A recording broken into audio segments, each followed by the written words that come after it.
Hello everyone, Chaos here, and welcome to another old school RuneScape video. One of the game's oldest skills has just received an update that makes it actually somewhat enjoyable to train, with activities like Guardians of the Rift and the Giant's Foundry, to mention a few, which come to revolutionize their respective skill. This time Jagex has blessed the woodcutting skill with Forestry, which quite literally has changed it forever. In this video, I will tell you all you need to know in order to make the most out of your time. If you enjoyed this video, make sure to subscribe with notifications on, drop a fat like, and consider becoming a channel member to further support this project and receive a ton of cool perks including instant access to our Discord. Now, for those of you who are new to the game, I will quickly talk about how woodcutting worked before so you can put into perspective how massive these changes are. In the past, if you chopped any tree, not including the most basic ones you can cut at level 1, there was a 1 in 80 chance that the tree would disappear when you successfully chopped a log. The catch is that this was true for every person cutting the tree. Essentially, this means that the more people at one spot, the more chances of it disappearing, making it quite literally a competition for resources. The main drawback of this skill is that it was just much better to train alone. And I guess Jagex looked at this and said, what if we make it so people actually want to train together? And even though this was a noble idea, eventually the most popular forestry spots will turn into Winter Toad or Guardians of the Rift degeneracy levels in the chat, and people will ask if there are any cousin kissers every 3.5 seconds. Okay, no, but for real.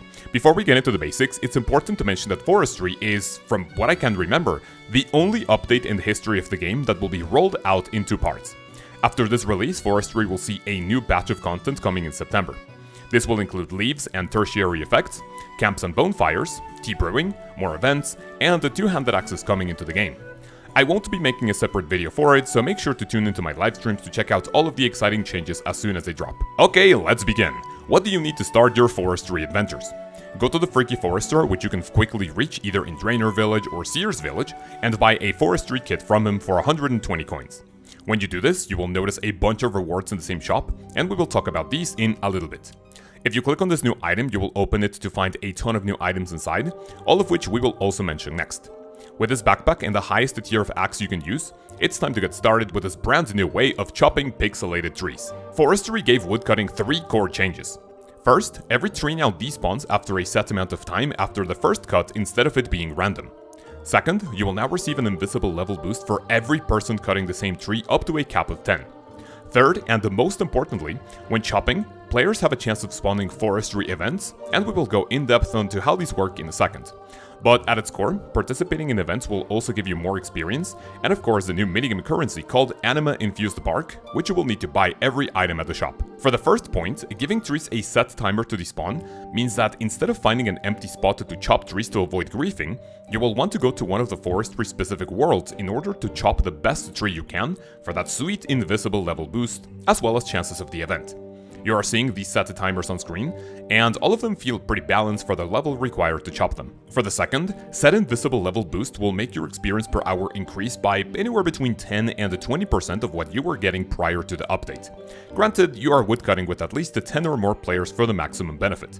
This doesn't include all of the extra experience you'll be getting from the events, so if you don't have 99 woodcutting yet, now is the absolute best time to go for the cape because you'll be getting even more experience per hour, basically for free. Before we get into the third point and we start going over the events in more detail, it is important to note that for some odd reason, Jagex disabled the forestry events in the Woodcutting Guild. They mentioned that it's not the intended behavior, which quite literally makes Woodcutting Guild dead content except for redwoods and maybe Ironmen wanting to make planks and bank them there. At first I thought this was one of the most brain-dead decisions ever, but if you really think about it, the Woodcutting Guild has almost every type of tree in there, and even if the guild boost wasn't going to stack with a forestry boost, it would make the forestry guild a hotspot for all of the events. And I'm guessing Jagex wanted to give new life to other areas in the game, which is actually fairly smart. Okay, and now for what most of you are probably here for, the forestry events. This new update came with 4 of them, and I will teach you how to do them in the most efficient way possible to maximize your gains and your currency. And speaking of currency, its name is Anima-infused bark, and you'll be getting a set amount of it every time you interact with set events, as you can see in your chat. Remember, you can see how much you have by opening your forestry kit. I will mention them from best to worst in my personal opinion, and what seems to be the general consensus. Up first we have tree roots. This is the best one because it's incredibly simple for the amount of anima bark it yields and the low attention needed. When you're chopping trees, you will see roots emerging from the ground. You may start cutting any of them, but we are looking for the root that has some green spots on it, because it's going to yield even more bark. Eventually they will hide underground and come out in different spots. Simply follow the same one around the area, and after a few instances of this, it will disappear for good. Next we have the flowers. When the event triggers, flowers will start spawning around the area, and you need to find a pair in order to help the bees pollinate them. How do you do this? Simply click on all of the flowers until you find one that you can interact with. Your character will make an animation like you're burying a bone, and that means that you have found the correct one. Find another one you can interact with, and once you've found a pair, click back and forth until they disappear. If you're not using Entity Hider, you can see other players interacting with the correct flowers, for you need to waste as much time.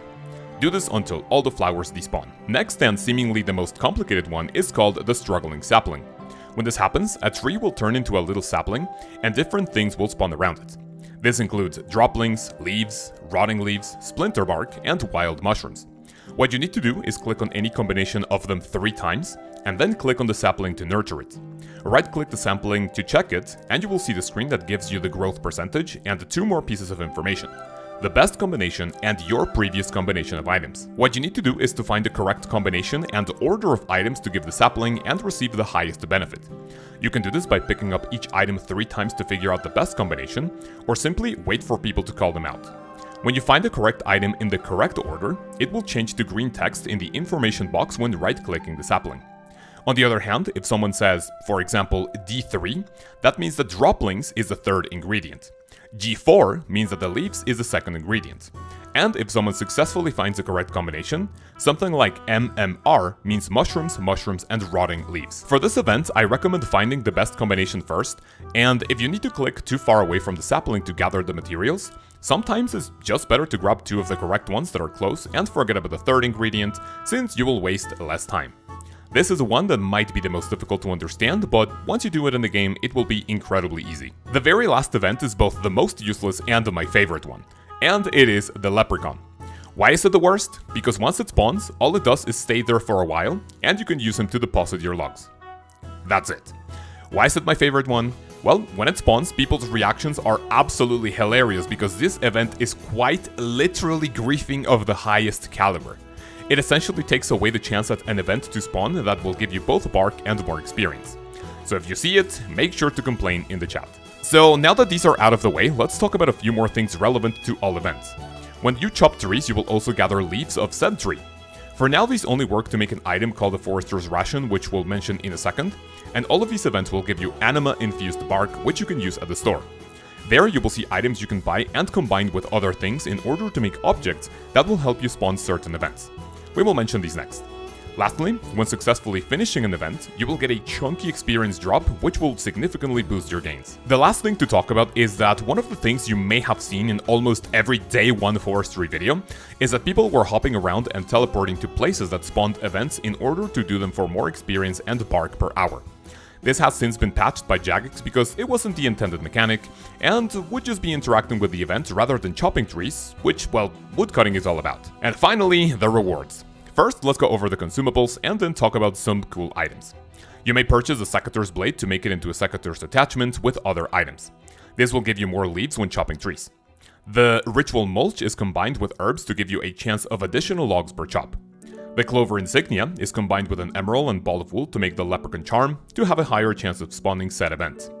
Do not, I repeat, do not do this. The powered pollen can be combined with a ball of wool and logs near a beehive and then turn it into a bee on a stick in order to have a higher chance of spawning the bee event. These and more items can be stored in your forestry kit in order to save on the inventory space and will be used up when the effect triggers. The store also has items to further aid in forestry like the log basket, the log brace, a recolor for the beaver pet, and of course a new way to obtain the lumberjack outfit as well as a new look for it. All of which you can buy with anima-infused bark and other items.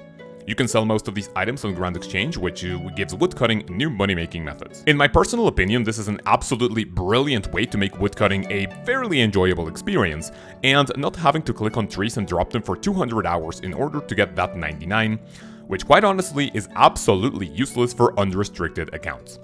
Not only that, but this will incentivize getting a group together to train and receive more benefits and experience per hour. And even if you drop your logs, you now have passive income of different resources in order to make them to sell profits.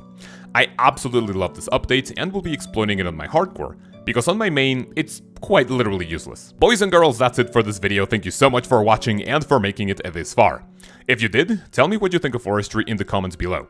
If you do so, include the word beaver in your comment, and you will be entered in a bond giveaway for which we will pick a random winner during Friday's stream. I want to give a huge thank you to all my channel members and gifters. You guys have no idea how much your support means to me and my family, and we really cannot thank you enough. If you would like to monetarily support this channel, click the join button below and see all of the cool perks you can get in the videos, in the live streams, and of course in the Discord. In the next one, we will go over the construction skill and seeing how to achieve level 99 in the most efficient or cost-effective way possible. Have an amazing day, have an amazing week, and I will see you then. Peace.